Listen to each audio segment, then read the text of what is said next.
La joya de la corona del Imperio Británico, la India, consiguió la independencia en 1947, pero debido a la falta de entendimiento entre hindúes y musulmanes, el país se dividió en dos estados que son enemigos irreconciliables desde entonces, la Unión India y Pakistán.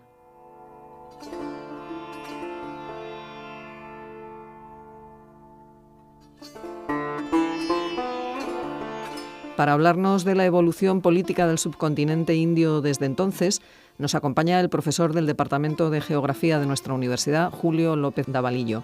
Julio, muy buenos días y bienvenido a Sin Distancias. Buenos días, es un placer. Bueno, para entrar en materia, ¿de qué hablamos cuando nos referimos al subcontinente indio? Pues hablamos de la península india o del Indostán, que es una de las grandes regiones geográficas de Asia, una de las más definidas y compactas. Tiene unos 4.110.000 kilómetros cuadrados y en la actualidad 1.700 millones de habitantes, de los que 1.340 corresponden a la India. Se trata pues de una gran península que se proyecta como una cuña desde el Himalaya y el Karakorum hasta el Océano Índico en sentido norte-sur y desde los contrafuertes orientales de la meseta iraní hasta las impenetrables selvas de Assam, próximas a Birmania en sentido oeste-este. En el noroeste del Indostán surgió en el tercer milenio antes de nuestra era la brillante y urbana civilización del Indo, así llamada por ser este río su centro. Histórica tierra de invasión, los arios aparecieron en el subcontinente en el siglo XV antes de nuestra era. Los persas incorporaron a su imperio el noroeste de la India hasta el río Indo, en el siglo VI antes de nuestra era. Alejandro Magno apareció en el siglo IV, también antes de nuestra era, con su imponente ejército macedonio.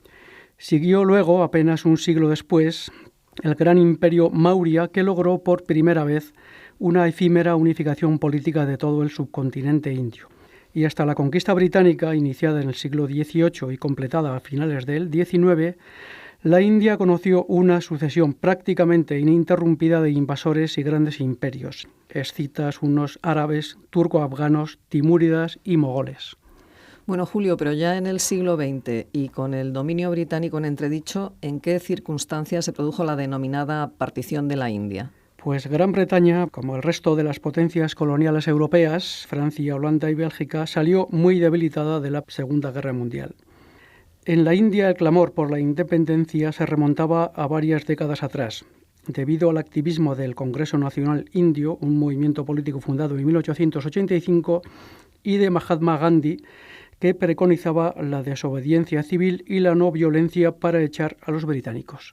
Al principio, sus demandas políticas exigían el denominado Swaraj, o autogobierno en sánscrito, pero a partir de 1928, y bajo la presidencia de Jawaharlal Nehru, el Congreso exigió ya la independencia total de la India. Durante la Segunda Guerra Mundial, el partido del Congreso rechazó apoyar el esfuerzo de guerra británico, y no olvidemos que los japoneses conquistaron Birmania y se asomaron a la India desde Assam. El lema de los nacionalistas indios era Quit India, es decir, abandonad la India. Esto llevó a gravísimos enfrentamientos entre británicos e indios y al encarcelamiento de sus dirigentes, Nehru incluido, y de más de 60.000 militantes y activistas del Congreso Nacional Indio. Una vez terminada la guerra, la Segunda Guerra Mundial, y con los laboristas en el gobierno británico, se vio la imposibilidad de mantener el Raj, que es como se conocía el gobierno británico en la India. Se liberó a los dirigentes presos y se inició el tortuoso y prolijo proceso que llevó 2 años después a la independencia y a la partición de la India. Y hay que referirse también aquí a otro actor importante del proceso, la Liga Musulmana, que era el partido de los musulmanes indios, fundado en el año 1906 como contrapeso al Partido del Congreso, que era confesional y prosocialista, pero formado en su inmensa mayoría por hindúes y en menor grado por sikhs. Y tampoco hay que obviar que los británicos vieron en la Liga pues un contrapeso al creciente poder del Partido del Congreso. Bueno, pues ya tenemos a los actores de la tragedia, porque lo fue el Partido del Congreso Nacional Indio, la Liga Musulmana y el Raj británico. ¿Cómo fue el proceso que va desde 1945, al final de la guerra, hasta agosto de 1947? Pues este proceso fue, como se ha señalado, prolijo y atormentado, y escapa, lógicamente, al tiempo de esta emisión. Pero, resumiendo, podemos decir que el gobierno británico nombró, en el año 1943, virrey de la India a Lord Wavell, un decidido partidario de la independencia india que estuvo en el cargo hasta marzo de 1947. Entre marzo y agosto de 1947 ejerció el cargo de virrey Lord Mountbatten, que firmó el Acta de Independencia de la India y sancionó su partición. El Partido del Congreso, dirigido por Nehru y Gandhi, era partidario de mantener la unidad política del subcontinente, realizando algunas concesiones políticas a la Liga Musulmana, dirigida entonces por Muhammad Ali Jinnah. La Liga Musulmana, por su parte, pretendía segregar los territorios mayoritariamente musulmanes del oeste, noroeste indio y de Bengala y crear un estado aparte, que tiene por nombre actualmente Pakistán, y que es un término de reciente creación y que no respondía a ninguna tradición histórica o semántica. Se trataba del nuevo estado de los musulmanes de la India. La tensión política aumentó en todo el país tras el anuncio del gobierno británico de que abandonaría la India a más tardar en 1948, tanto si había un acuerdo como si no lo había, lo cual daba lugar a unas serias posibilidades de una desastrosa guerra civil entre hindúes y musulmanes. Tras arduas consultas con los dirigentes indios, Lord Mountbatten recomendó al gobierno británico la inmediata división de la India para evitar una catástrofe. Así, en julio de 1947 se aprobó en el Parlamento británico un proyecto de ley con las recomendaciones de Mountbatten, proyecto que obtuvo una rápida y unánime aprobación parlamentaria. Acababan de nacer la Unión India y el Pakistán. Bueno, se evitó una guerra civil, pero las consecuencias demográficas fueron catastróficas, ¿no? Así fue, Clara. La división del subcontinente provocó uno de los movimientos de población más grandes y traumáticos de la historia. Aproximadamente 6 millones de hindúes y de sikhs salieron de Pakistán hacia la India, mientras que otros 8 millones de musulmanes hicieron el viaje contrario. Este monumental trasiego demográfico estuvo acompañado además por un brote de violencia interétnica e interreligiosa que provocó múltiples masacres. Los especialistas no se ponen de acuerdo en su alcance, millones sin duda, y que reforzó el odio entre los dos países aún presente. La enemistad indo-pakistaní se intensificó aún más debido al conflicto sobre la soberanía de algunos de los denominados estados nativos de la India, que sumaban la friolera de 562 territorios que se unieron bien a la India o a Pakistán. Pero los soberanos de los poderosos principados de Hyderabad, Junagadh y Cachemira decidieron no unirse ni a la India ni a Pakistán. Es decir, que en agosto de 1947 estos tres estados pasaron a ser técnicamente independientes. Pero cuando el gobernante musulmán de Junagadh, que era un territorio de población mayoritariamente hindú, se unió a Pakistán, un mes más tarde la India se anexionó el territorio por la fuerza. Por otra parte, el príncipe musulmán de Hyderabad, de mayoría hindú, intentó mantener su independencia, pero en septiembre de 1948 también la India se anexionó el territorio. El caso más grave, sin duda, y que derivó en la primera guerra indo-pakistaní fue Cachemira, territorio que tiene un 85% de población musulmana, pero cuyo príncipe, un hindú, decidió unirse a la India. Pakistán protestó ante estas anexiones, aunque la ONU resolvió posteriormente que en el caso Cachemir debía realizarse un plebiscito que determinara el futuro de este territorio. El referéndum no se ha realizado ni hay trazas de que se celebre, y la India continúa ocupando aproximadamente 2/3 de Cachemira. Además, apenas lograda la independencia, en enero del año 1948 Gandhi era asesinado por un nacionalista hindú, miembro de un partido político enemigo acérrimo de la partición y de las concesiones hechas, según ellos, por el Partido del Congreso a la Liga Musulmana. Bueno, ya tenemos al subcontinente indio independiente y dividido. ¿Qué evolución siguió la India, el estado más grande resultado de la partición en las primeras décadas de su independencia? Pues la India, cuyo nombre oficial es Unión India, con 3.165.000 kilómetros cuadrados y unos 450 millones de habitantes entonces, se dotó en el año 1950 de una constitución democrática y de una estructura territorial federal, con Nehru como primer ministro hasta el año 1964. Sus primeros objetivos fueron, lógicamente, la modernización del país desde arriba, vía planes quinquenales, y la abolición del ancestral sistema de castas, orientando, en otro orden de cosas, su política exterior hacia la neutralidad entre los dos grandes bloques de la Guerra Fría, soviéticos y estadounidenses.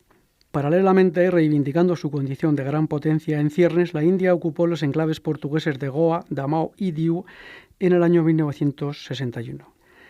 y la mencionada antes rivalidad con Pakistán por Cachemira ya desató la Primera Guerra Indo-Pakistaní en 1947 y surgieron además conflictos fronterizos con China en 1962 en el Himalaya Oriental y en el sector occidental de esta cordillera. Nehru murió en 1964 siendo sustituido por Shastri, que debió afrontar una nueva guerra con Pakistán, la segunda, en el año 1965 también por Cachemira, y ganada por la India, y continuó el primer ministro Shastri el neutralismo indio y la proyección exterior de la India. Tras la muerte de Shastri ocupó la jefatura del gobierno Indira Gandhi, hija de Nehru, no de Mahatma Gandhi, como pudiera parecer por el apellido. Y en el año 1971 la India sostuvo su tercera guerra con Pakistán, que dio pie a la secesión del Pakistán Oriental y a la creación de Bangladesh, un nuevo estado en el atribulado subcontinente, apenas 24 años después de la partición del año 1947. Bueno, esto en relación a la India, pero ahora tenemos que referirnos necesariamente al otro estado del subcontinente, a Pakistán, en su inicial andadura como estado soberano. Sí, ya hemos mencionado antes que Pakistán responde a la pretensión de dotar de un estado propio e independiente a los musulmanes indios. Aunque Muhammad Jinnah, el líder de la Liga Musulmana, había aceptado el plan británico de 1946 que garantizaba la autonomía regional a los musulmanes dentro de una India territorialmente unida, el plan fracasó y los británicos se vieron obligados a reconocer un Pakistán independiente. Es por ello que Jinnah es reconocido en Pakistán como Qaid al-Azam, el gran líder. Estaba formado Pakistán cuando accedió a la independencia por dos territorios separados por más de 1.500 kilómetros de territorio indio, precisamente. El nuevo Estado, por lo tanto, lo formaban dos entidades territoriales, el Pakistán Occidental, en el noroeste de la antigua India británica, todo él atravesado de norte a sur por el Indo, y por Pakistán Oriental, en el Golfo de Bengala, que se correspondía con la antigua provincia británica de Bengala Oriental. Sumaba Pakistán entonces unos 945.000 kilómetros cuadrados y unos 100 millones de habitantes. El primer gobierno independiente de Pakistán estuvo encabezado por Ali Khan, con Muhammad Ali Jinnah como gobernador general hasta su muerte en 1948. Desde 1947 hasta 1951 el país vivió una aguda inestabilidad política, social y económica, pues el gobierno tuvo que repartir sus esfuerzos entre organizar los órganos e instituciones del nuevo Estado y la acogida a los varios millones de refugiados musulmanes procedentes de la India. A esta situación se sumó la actitud de algunos dirigentes de los estados principescos que desafiaban la autoridad del gobierno central, con sede entonces en la ciudad portuaria de Karachi. En política exterior, por contra, Ali Khan estableció relaciones con Estados Unidos, desafiando así el neutralismo y la beligerancia antioccidental de la India de Nehru y de Shastri. Bueno, así llegamos a 1971, con la Tercera Guerra Indo-Pakistaní y la secesión del Pakistán Oriental, la actual Bangladesh, apoyada por la India. Sí, en los años 60, bajo el dictatorial gobierno de Ayub Khan, Pakistán logró notables progresos, pues se consolidó el aparato estatal y remontó la economía, aunque no eliminó del todo los problemas básicos de la sociedad pakistaní, ni la creciente animadversión del Pakistán Oriental, gobernado casi por decreto desde Karachi y por funcionarios punjabíes, es decir, por pakistaníes occidentales. Ayub Khan incrementó los fondos públicos destinados a Pakistán Oriental más del triple, lo que mejoró la situación en la parte oriental, aunque no se eliminaron las disparidades entre las dos partes del país de Pakistán. Pero en las elecciones de diciembre de 1970, convocadas por Yahya Khan, sucesor de Ayub Khan, el líder bengalí Mujibur Rahman ganó por abrumadora mayoría en Pakistán Oriental, consiguiendo su partido, la Liga Awami, la preeminencia en el Parlamento regional. Sospechando el gobierno central pakistaní que la Liga Awami aspiraba a la secesión de la provincia oriental, Yahya Khan cerró el Parlamento y Mujibur Rahman estableció un gobierno prácticamente independiente en Pakistán Oriental. Mujibur fue arrestado y conducido a Pakistán Occidental para juzgarle por traición. La intervención militar pakistaní subsiguiente provocó cientos de miles de víctimas civiles en Pakistán Oriental y un auténtico éxodo de casi 10 millones de refugiados hacia la vecina India. Por su parte, los dirigentes de la Liga Awami se refugiaron en Calcuta y establecieron allí un gobierno en el exilio apoyado por la India. Finalmente intervino el ejército indio en apoyo de los independentistas bengalíes el 3 de diciembre del 71 y el ejército de Pakistán, tras una severa derrota, se rindió 13 días después. Así las cosas, el 20 de diciembre de 1971, Yahya Khan renunció al poder en favor de Ali Bhutto y en enero de 1972 apareció un nuevo estado en el subcontinente indio, Bangladesh. Y aquí pues habría que recordar, aunque sea algo anecdótico, el concierto auspiciado por el ex-Beatle George Harrison en Nueva York para recaudar fondos para el nuevo estado. Para concluir, y ya que has mencionado este famoso concierto por Bangladesh, ¿nos podías proporcionar algunas referencias literarias o cinematográficas sobre la India, su partición y su historia reciente? Pues sí, las hay y muchas. Desde el punto de vista histórico o ensayístico, quiero mencionar algunas obras, casi de obligada lectura alguna de ellas, para quien esté interesado en la historia remota o reciente del subcontinente indio. En primer lugar, quiero mencionar la obra titulada Monzón, un viaje al futuro del Océano Índico, de la que es autor Robert Kaplan. De este autor es la obra titulada La venganza de la geografía, donde hay un capítulo dedicado al Indostán. De Carl Meyer y Sharin Braysack es otra obra que lleva por título Torneo de Sombras, el gran juego y la pugna por la hegemonía en Asia Central, y que tiene varios capítulos por protagonista a la India. De narrativa, pues es obligado referirse a Hijos de la Medianoche, de Salman Rushdie, una mezcla de ficción e historia, y que es una novela ambientada precisamente en la época de la partición. Y no podía faltar todo un clásico, Esta noche la libertad, de Dominique Lapierre y Larry Collins. Del autor indio Pankaj Mishra es De las ruinas de los imperios, la rebelión contra Occidente y la metamorfosis de Asia, del año 2014. Y para concluir, quiero mencionar una película estrenada en el año 2017 y que lleva por título El último virrey de la India, dirigida por la realizadora india Gundiner Chadha, en la que, junto a los grandes protagonistas de esta historia que hemos narrado, el virrey Mountbatten y su esposa Nehru, Gandhi o Jinnah, aparece Cyril Radcliffe, el funcionario británico al que el virrey Mountbatten encargó el trazado de la actual frontera indo-pakistaní, llamada precisamente Línea Radcliffe por su labor. Bueno, pues aunque los titulares periodísticos y televisivos se centran cuando hablan de Asia más en China que en la India, conviene no perder de vista la gran proyección política, económica y militar que desde hace unas décadas viene experimentando la India en el sur de Asia y en el Índico. Sin duda que en unos años esta proyección se hará sentir también en otras áreas del mundo, como lo hace hoy en su entorno más inmediato. Julio López Davalillo, profesor de Geografía en la UNED, muchísimas gracias por habernos acompañado esta mañana en Sin Distancias. Ha sido un placer.